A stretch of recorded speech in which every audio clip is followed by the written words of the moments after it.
Bonjour à tous, je suis ravi de vous retrouver aujourd'hui en compagnie de Jonathan qui va témoigner de son parcours sur la chaîne H2Prog. Merci Jonathan d'avoir accepté ce témoignage. Ce que je te propose, c'est de commencer en te présentant et en nous disant un petit peu ce que tu fais aujourd'hui. Eh ben, bonjour, voilà, donc je m'appelle Jonathan. J'ai actuellement 38 ans et ça fait à peu près 1 an et demi que j'ai recommencé une reconversion professionnelle. Et j'ai commencé d'abord par une formation web designer pendant 8 mois. Donc du coup, ça m'a appris effectivement de revoir un peu tout ce qui est à la création d'une maquette web et partir d'abord sur du développement HTML et CSS. Et au fur et à mesure, du coup, après, on a intégré JavaScript pour dynamiser le site derrière. D'accord, et aujourd'hui, toi, tu travailles en entreprise ou qu'est-ce que tu fais exactement? Voilà, alors aujourd'hui, ben, du coup, vu que là, pendant 1 an et demi, j'étais en reconversion, après, du coup, j'ai continué aussi à actuellement me former en autodidacte. J'ai trouvé un travail, donc je suis super content, en tant que développeur web dans une agence web pour faire du front. Voilà, donc voilà, il y avait du back, mais c'était déjà pris. Du coup, c'est plus orientation front parce qu'à un moment, il faut aujourd'hui, soit on est full stack, soit il faut choisir. Soit on part sur du front-end, soit on part sur du back-end. Si on n'arrive pas effectivement à faire les 2. Voilà, donc du coup, j'ai eu l'occasion d'avoir une chance de partir sur du front. Donc du coup, maintenant, c'est parti pour faire que du front. Et justement, sur la partie front, ça correspond exactement à un peu ce que tu faisais avant avec ton activité de web designer, puisque tu peux combler un peu, enfin, tu Oui. peux mixer les deux aujourd'hui en faisant à la fois du développement web et du design, c'est ce que tu me disais. Exactement, voilà, c'est exactement ça. Donc du coup, maintenant, bah, toute la partie, effectivement, il y a dans l'agence où je suis, il y a effectivement une graphiste. Mais si à un moment, bah, il y a un coup de bourre ou il y a trop de tâches à faire, du coup, je réalise aussi moi-même les maquettes. Dès que les maquettes sont validées, ben, je les transforme directement en développement web, en fait. Ça se passe comment, du coup, cette étape-là, justement, ça peut être intéressant d'en parler. Alors, l'étape de la création, bah, c'est-à-dire on valide les maquettes, par le client. Dès que le client il a validé toutes les maquettes, vu que ça a été créé en fonction de comment on les crée, soit on les crée sur Adobe XD, soit sur Photoshop, hein, ça revient au même. Du coup, si on fait bien les maquettes, bah, du coup, on a déjà les sections, on a déjà les balises, on a déjà les titres. Et du coup, normalement, en développement, dans le fichier HTML, on a juste besoin d'écrire comme un document Word. On écrit, section, tac, on tape tout, mais on ne fait pas encore la mise en forme. C'est là où on gagne énormément de temps et après on fait effectivement cette fameuse mise en forme, avec, du CSS et après on intègre le dynamisme du site. Et tu me parlais en antenne tout à l'heure que tu n'utilisais pas Bootstrap, mais vous utilisez un autre framework CSS? Oui, c'est ça. Alors du coup, ça c'est la petite difficulté que en autodidacte, effectivement, je me suis formé soit sur UIKit, après à fond sur Bootstrap parce que tout le monde m'en parlait et du coup, quand j'arrive dans l'entreprise, on dit: «Voilà, nous on utilise, Tailwind», qui est un outil, moins fourni par rapport à Bootstrap, mais en termes de paramétrage, il est vraiment excellent. Parce qu'en fait, on fait vraiment ce qu'on a envie, dans un fichier, JSON. On paramètre dessus, après il faut le compiler. Mais honnêtement, je ne le connaissais pas du tout et à force de l'utiliser, là, ça fait 3 semaines que j'utilise et bah, il me dépasse un peu Bootstrap, voilà, pour ma part, entre guillemets. Et pourquoi ils ont fait Voilà, ce mais c'est choix-là dans ton entreprise? Tu as une idée ou pas? T'as posé la question? non, j'avais pas posé la question, mais je pense qu'ils l'ont fait par rapport à ce côté, classe qu'on peut remettre directement comme Bootstrap, hein, ça reste, la même idée, mais qu'on peut le paramétrer beaucoup plus rapidement par rapport à Bootstrap. C'est-à-dire on n'utilise même pas SAS, enfin SCS par rapport à Bootstrap. Là, c'est vraiment un fichier, JS, j'ai dit ensemble, mais JS. On modifie tout dedans, on compile et après, bah, après ça part quoi. C'est plus rapide, entre guillemets. Après forcément, il y a toujours des petits trucs que le framework ne fait pas, qu'on est quand même obligé de taper entièrement dans le CSS. D'accord, ouais, je vois ce que tu veux dire. Et au niveau des frameworks JavaScript ou front-end, vous utilisez quoi? Alors là, pour le moment, alors ils utilisent Node.js, mais honnêtement, le site, il est vraiment fait, les sites qu'ils utilisent, il est vraiment fait en HTML, CSS et le framework. Après, tout le reste, c'est du PHP. Ah, c'est du PHP, d'accord, ok. Donc au niveau back-end, Voilà, c'est un mais PHP après qui est tout derrière. ouais, niveau bac, c'est du PHP. C'est pour ça qu'après, il y a aussi les cours, de H2Prog qui étaient vraiment intéressants sur ces 2 parties-là. Bah, c'est ce qui est intéressant, donc du coup, effectivement, bah, connaître parce qu'à un moment, quand on ouvre un site, bah, il y a plein de trucs PHP parce que le site est déjà Nimazi, il y a des sites à mettre à jour. Bah, du coup, si on connaît effectivement ce langage-là, bah, on sait de quoi on parle. C'est-à-dire quand je lis la ligne, de code, bah, je sais, que cette ligne PHP à quoi elle correspond et la chercher partout et comprendre aussi, le script. D'accord, ouais, je vois ce que tu veux dire. Et justement, si on revient un petit peu sur ta période de reconversion et comment tu t'es formé, tu as utilisé donc H2Prog sur certaines de tes formations. Est-ce que tu peux nous dire un peu comment ça s'est passé, autant tes formations avec moi, avec H2Prog, et avant, puisque je crois que tu as utilisé Oui. d'autres formations? Oui, c'est ça exactement. Alors du coup, bon, donc j'ai fait ma formation web designer, dans un centre de formation qui a été validé. Ensuite après j'ai fait mon CV, je commençais à du travail, j'en avais pas trouvé, du coup je me suis dit: «On va pas perdre du temps, je vais pas gâcher 8 mois, de formation». Et il y a un des formateurs qui m'avait parlé en fait de H2 pas de H2Prod, de Udemy d'abord. Du coup je suis allé dessus, j'ai regardé, j'ai d'abord pris, des formations qui me semblaient d'être justes. Donc j'ai acheté le cours, j'ai regardé, j'ai fait les formations, mais à la fin de ces formations-là, je me suis toujours posé des questions: «Ah mais il me manque ça, on m'avait parlé de ça et ça y était pas». Du coup, je cherche encore et tout et là, je tombe sur, H2Prog, formation avec tout un planning. Donc déjà, avoir un planning, déjà prêt, c'est vraiment très intense. Ça veut dire, bon, on commence par un point A et on finit par un point Z et c'est vraiment intéressant. Je me suis dit: «Allez, je tente». Je commence les premiers cours, après ça a défilé et c'était vraiment intéressant parce que j'avais vraiment l'impression d'évoluer, en fait, sur les cours et les cours montaient, en fait, en puissance et en difficulté, en fait. Et c'est ce qui était rendu après effectivement le cours, il faut vraiment bien le faire. C'est soit on appuie sur pause et on se pose et on écrit, on essaie de réfléchir, ou soit on diffuse le cours et c'est terminé, mais du coup on n'apprend rien. Voilà et c'était vraiment intéressant, enfin c'est vraiment intéressant, ces cours-là en suivant et du coup je montais au fur et à mesure à compétence et quand à un moment je voyais que ça allait trop vite ou je comprenais pas, j'hésitais pas à recommencer le projet, entièrement. J'aimerais qu'on revienne, Jonathan, sur ce que tu faisais avant. Est-ce que tu pourrais nous dire un peu ce que tu faisais avant cette reconversion professionnelle? Oui, alors du coup en fait avant de reprendre de faire ma reconversion professionnelle, en fait j'étais chef de projet, digital. C'est juste une amie qui avait, créé une entreprise, il fallait juste mettre pendant 6 mois, l'aider à créer ce projet-là. Du coup, ça m'a plu, je l'ai fait pendant 6 mois. Donc il y avait un autre chef de projet, un développeur. Du coup, c'était juste pour faire, créer un site, e-commerce qui est en stand-by actuellement, mais qui m'apprend et c'est là, en fait, cette partie-là, en fait, qui m'a fait revenir, en fait, dans le monde du dev. Donc ça, c'était vraiment, vraiment très bien et c'est grâce à ça que j'ai décidé de refaire ma reconversion dans le développeur web. Ensuite, avant ça, j'étais manager, en fait, dans un grand magasin de textile, suédois, pour pas le citer, pendant 5 ans. Voilà, donc j'avais une équipe, je manageais bien, je formais des gens aussi. Cette partie management était aussi intéressante, derrière, qui apporte énormément aussi pour la structure d'un code. La structure, l'organisation du fichier. C'est exactement pareil. Avant, j'avais une équipe, maintenant j'ai toute une structure de fichiers à gérer et à mettre en place aussi. D'accord, je vois très bien. Et tu me parlais aussi hors antenne que tu avais une activité à côté où tu montais des sites, je crois, tu faisais un peu de web design. Est-ce que tu peux nous parler aussi de cette activité de micro-entrepreneur? Oui, alors, ma micro-entreprise, micro-entrepreneur, en fait, je l'ai créée, en 2007 parce que ça fait quelques années, j'adore le print, j'adore le graphisme, j'adore le web, mais c'était toujours un travail secondaire. C'est-à-dire j'avais mon travail officiel, hein, soit chef de projet, soit manager. Et le week-end, du coup, j'aidais, des amis ou où j'avais deux trois clients, voilà. C'est pas poussé pour en faire un métier, heu, mais c'est ce que je faisais. Au fur et à mesure, du coup, à un moment, je trouvais pas de clients, je me suis dit: «Bon, j'arrête» et après je recontinue. Après, j'ai eu l'opportunité d'être chef de projet digital et là, ça m'a remis dans le bain, par rapport aux développeurs, parce que du coup, j'ai côtoyé pas mal de développeurs et c'est là où je me suis dit: «Bon allez, je me remets», vu que c'était déjà ouvert, je dis: «Je relance un peu le truc». Du coup, j'ai trouvé quelques clients. Je me suis dit: «Bon, bah, c'est cool, ça commence à tourner» et après, bon, il y a cette fameuse, crise sanitaire qui est arrivée, en France.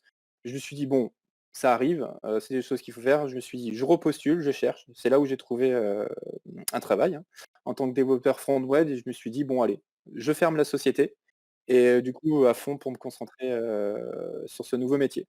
Donc voilà, donc être, auto-entrepreneur aujourd'hui, c'est vraiment très intéressant, mais je pense qu'il faut quand même avoir plus d'expérience dans le développeur web. On est vraiment, propre, avoir déjà un sacré bagage pour vraiment travailler tout seul. Voilà, c'est ça qui est intéressant aussi dans le développeur web. Je partage effectivement ce que tu dis et du coup, est-ce qu'on pourrait parler aussi du process de recrutement que tu as suivi pour rejoindre ton entreprise? Comment ça s'est passé pour que tu sois recruté justement? Oui, bah, alors du coup, alors je recommence, je vais tout dire comment j'ai fait. Du coup, je me suis inscrit sur tous les offres, tous les sites, qui demandent où ils recherchent de l'emploi. Du coup, un jour, je reçois un mail, hein, de Indeed, hein. Voilà, recherche développeur front-end, Haguenau. Je dis: «Bon, allez, là, c'est Haguenau, c'est ce que je veux». Je postule, je regarde, hop, lundi matin à 8h, je suis arrivé, avec mon CV en main, hein, j'y suis allé, hein, j'ai pas téléphoné, j'ai pas envoyé le CV par mail. Je suis allé directement, à l'agence, j'ai stocké. Donc du coup, on a fait un entretien, sur le trottoir pendant 15 minutes. Donc c'était vraiment très drôle, c'est jamais arrivé. Et dans la journée, on m'a rappelé, pour faire un entretien avec, les 3 associés et du coup, dans la journée, je suis arrivé, on a parlé, bah, voilà, on a fait l'entretien, on m'a posé des questions et après on m'a dit qu'il y avait effectivement un test à faire. Je dis: «Voilà, moi je suis prêt à le faire tout de suite». Ils m'ont dit: «Non, non, c'est bon, on le fait à la maison, on t'envoie le lien GitHub, et à toi de gérer le projet». Je dis: «OK, pas de problème». Donc je suis rentré à la maison, je reçois le mail à GitHub et du coup, j'ai fait le test. Donc c'est en fait, c'était une maquette de web à faire, il fallait entièrement le coder. Donc soit le coder, avec leur framework, même si on ne le connaissait pas, ou soit le coder à notre façon.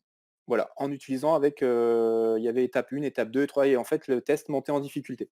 T'as fait Voilà, quel choix du soit coup, on toi? faisait la première re Moi j'ai fait 2 choix et après j'étais juste coincé, niveau, responsive parce que du coup j'ai fait le choix d'utiliser leur framework donc j'ai lu toute la doc en une nuit, pour essayer, de la comprendre et de mettre en place pour dire que voilà, je peux m'adapter aussi à n'importe quel, framework aujourd'hui. Ça montre aussi, bah, voilà, on te donne ça, comment tu fais? On peut pas dire: «Je ne sais pas», c'est on étudie, la doc, on regarde comment on fait, on l'applique forcément, ben, au début on galère, mais ça fonctionne pas, on relit la doc et à un moment au bout d'un moment ça rentre, hein.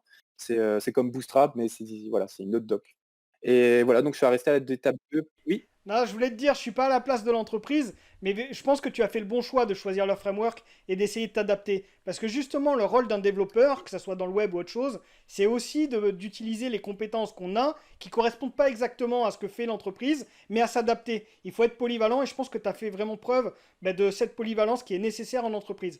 Et ça, je pense que tu as fait le bon choix. Oui. Voilà et du coup, bah, je pense que c'est pour ça qu'ils ont apprécié. C'était juste la partie responsive où j'avais des problèmes en fait, du coup, mais après j'ai envoyé du coup, j'ai quitté mon projet, j'ai envoyé, le mail pour dire que le projet était fini. Alors je me suis mis aussi une deadline, hein, pour moi, j'ai dit 10 heures, je devais terminer le site. Donc j'ai mis 10 heures après. Entre lire la doc et la création du site, j'ai mis 10 heures à peu près. Du coup, j'ai tout renvoyé le lendemain à 14 heures. Dans l'heure d'après, ils m'ont rappelé, pour faire un autre entretien et ils m'ont dit que c'était OK. Voilà. Après, comme dit, hein, il y a 2 mois de période d'essai, donc je pense que là, je suis encore en période d'essai, donc ils me demandent des choses à faire, des tests à faire et même ce qui est aussi intéressant dans l'agence où je suis, c'est qu'à un moment, même si on ne sait pas, ça arrive, on ne peut pas tout savoir, bah, on peut poser la question à quelqu'un qui sait là, qui est là depuis plus longtemps, qui sait comment, fonctionne l'agence. Du coup, il nous demande: «Voilà, je suis bloqué là». Bah, la personne sait comment ça fonctionne, vient et du coup, ça on évite de rester bloqué pendant une demi heure, 1 heure. C'est aussi ça qui est intéressant, dans ma deuxième expérience dans une agence. Et du coup, cette agence, qu'est-ce qu'elle fait exactement? Alors c'est une agence web, elle fait vraiment que du web. Voilà, il y a 2 côtés, donc il y a les frontistes, donc ils appellent ça les frontistes, donc les fronts et il y a vraiment les backs, donc c'est vraiment un côté back et un côté front. C'est vraiment intéressant parce que ça, c'est vraiment la première fois que ça m'arrive, hein, cette expérience et c'est vraiment bien en fait de travailler en équipe comme ça et c'est vrai que quand tu es en relation entre le front et le dev et on travaille ensemble, c'est vraiment intéressant parce que du coup, si on est coincé ou pas, voilà: «Est-ce que tu peux me dynamiser le site?» Hop, il fait sa partie de travail, du coup on reprend le site, hein, et on avance comme ça et ça, c'est vraiment le côté, bah, plus intéressant que rester, en freelance «à la maison» entre guillemets. Est-ce que tu as participé aujourd'hui à la récolte du besoin avec un des clients ou pas encore?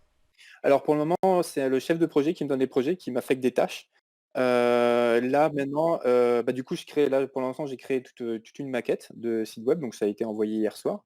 Et du coup après la semaine prochaine quand c'est validé, ben, du coup je pense que les clients ils vont me le transférer pour que moi je puisse avoir, ses avis sur la maquette, faire les modifs et après c'est parti. Quand c'est validé, c'est parti pour le développement.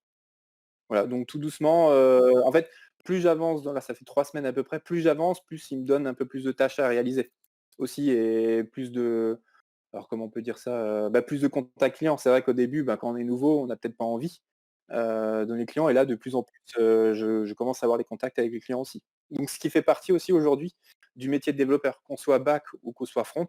Aujourd'hui, c'est vraiment important, bah, d'être face aux clients parce que du coup, si on a un client en face de nous et nous on ne s'y connaît pas trop en back, mais du coup, vaut mieux faire venir qu'un dev back pour qu'il explique correctement, avec des mots beaucoup plus simples peut-être, pour que le client il comprenne aussi aujourd'hui qu'il y a deux parties en fait aujourd'hui dans un construction de site. D'accord, mais super intéressant, je trouve, effectivement, cette activité que tu as et comment fonctionne ton entreprise, enfin l'entreprise dans laquelle tu travailles. Et est-ce que tu aurais peut-être un D'accord. conseil pour ceux qui aimeraient se lancer dans la formation, dans l'apprentissage du développement web? Est-ce que tu aurais un conseil à leur donner?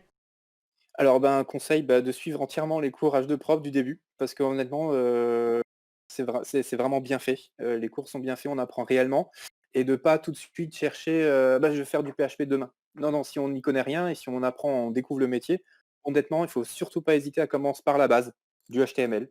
Alors voilà, c'est peut-être pas amusant, mais c'est la base et après on passe sur du CSS. Après on peut passer sur du SAS si on en a envie ou pas et après on peut monter effectivement le langage, mais vraiment, vraiment commencer à la base et après choisir peut-être l'orientation. Donc ceux qui ont peut-être des capacités vraiment très fou, bah, faire full stack, c'est peut-être intéressant aussi. Mais aujourd'hui, vu que la technologie, elle se développe vraiment très vite, franchement, je pense que c'est là où j'étais coincé. Chercher soit sur une partie front, soit sur une partie back. Et c'est là où on va en fait ben, monter en compétence si on reste sur une des parties. C'est ce que j'ai remarqué là en moins de 3 semaines où ben, j'ai encore appris énormément de choses et je commence vraiment à monter en compétence sur la partie front. Et si on revient sur la partie justement micro-entrepreneur, moi j'ai beaucoup de monde qui aussi se forme au développement web pour lancer leur activité par eux-mêmes. Qu'est-ce que tu conseillerais à ces personnes-là qui voudraient directement passer de la formation à la micro-entreprise? Est-ce que tu leur conseillerais plutôt d'avoir une première expérience ou pas? Alors après on peut tout essayer, hein. C'est vrai que si on pense qu'on a en fonction de chaque personne est différente et son apprentissage et son évolution aussi, hein. S'ils se sentent capables de le faire, pourquoi pas? Mais honnêtement, par rapport à l'expérience, que j'ai eue là maintenant, vaut mieux effectivement avoir un bagage plus intéressant, travailler en équipe, vraiment connaître, bah, tous les langages, comment fonctionne une vraie création de site. Parce que ce qu'on apprend réellement, oui, on crée un site, mais après la démarche dans l'entreprise est peut-être différente aussi. Donc d'abord faire peut-être 3, 4 ans, 5 ans d'expérience minimum, je pense. C'est ce que je pense moi. Et après, pourquoi pas se lancer dans une micro-entreprise, derrière, en sachant qu'il y a énormément de freelance en développeurs, sur le marché.